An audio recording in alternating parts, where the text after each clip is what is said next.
Alright, this game was similar to the last matchup, and the big difference was Luka being out. But between Kai and Dante running the offense, the Mavs didn't have much of a fall off.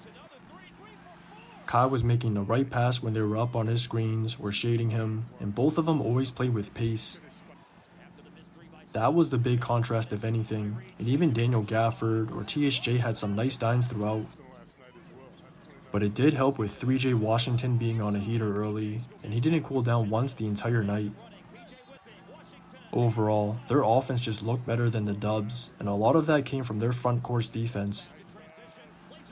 DJJ was relentless in hounding Steph, their bigs were always up on his screens or taking away his driving angles, and they were always rotating for one another in the paint. Steph just couldn't get anything easy, but fortunately, he had the second unit hold it down through 3, and that was just enough time for him to come around in the 4th. This was as loose as the Mavs played him on the night, and he just started manipulating their defense with his gravity to walk him down. He damn near generated or was a part of every bucket, and GP was the biggest beneficiary. It just came down to the last 2 possessions of the game, and on the first one, the Dubs did the right thing selling on Kai.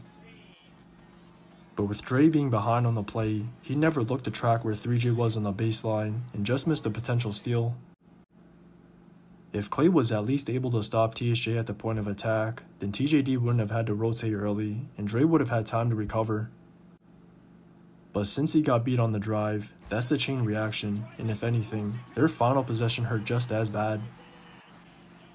They just looked unprepared for Steph getting blitzed, and Clay got a decent look off, but Dre was wide open in the paint. If he just gave Chris a better passing angle, he could have had a potential lay, but just his positioning tells me he didn't even think about being an option, and probably didn't want the moment in his hands.